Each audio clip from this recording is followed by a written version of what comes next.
All right, it's time to do some Uber Eats. Let's wait for the first ping. Looks like I got a notification on my phone. What?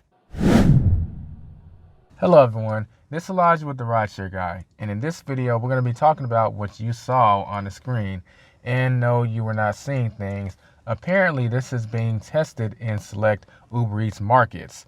Basically what this is Uber is testing a feature to where you won't be able to see the upfront details of a request before you accept it unless you've completed a certain number of requests. In the screenshot, it's if you complete 5 more of your last 10 requests.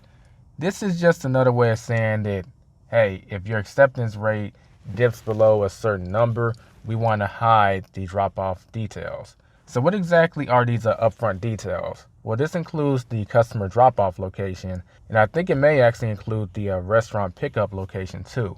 Now, if you're in a market where this is getting tested and you have some feedback in the comments as far as exactly what has been hidden, please leave them in the comment section below because we would love to know more about this. But I can personally say that I disapprove of this because for the longest time, Uber Eats did not show the drop-off, and they actually didn't show the restaurant either. You can kind of figure out where the restaurant is because after you go there over and over, you'll kind of have like where it's placed memorized. But even with that being said, this is just standard in this industry to show the information that we need to make a decision as independent contractors. I don't like the fact that they're trying to backpedal.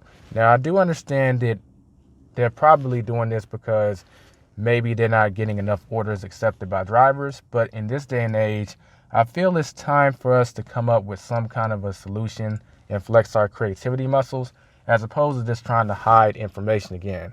Another thing to take into consideration is this is not the rideshare industry. The rideshare industry is pretty much dominated by Uber and Lyft, and both of them have no interest in revealing details about where the customer is going to be dropped off. In this industry, you have Uber Eats, you have Grubhub, you have Doordash, and if we're going to include the shopping platforms, you have Instacart and you have Shipt. And all these companies are showing the drop-off details. So if they decide to backpedal, there's a chance this might cause some kind of huge exodus where a bunch of people are going to go start driving for Doordash and Grubhub and forget about Uber Eats altogether. I honestly think it would just lead to them going back to the way it is now, which is showing the upfront details. The only problem with that is that a lot of drivers are probably going to be flustered and they may not come back to the platform, and they may lose some customers because drivers have left and demand isn't meeting the supply of drivers. So what we have here is the original Reddit post where we got the screenshot from.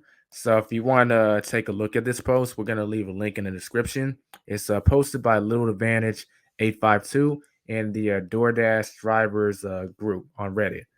Just a heads up that Uber Eats is slowly implementing a new abusive feature in which they will stop showing the drivers the upfront information if they decline less than 50% of the requests. So we're going to actually take a look at some of the comments in this Reddit group about this post to see how the community feels about this change that could be rolled out to more markets. So Kent says, as much as I don't like this policy, it's rare for Uber Eats orders to be bad enough that they warrant a rejection, at least in my area anyway. So it sounds like they don't really care for it, but if it happens, it's not that big a deal. Video says all contractors have the right to know the full details of any offer before deciding to accept. Drivers are not employees. Kenja Al, and forgive me if I'm butchering your name.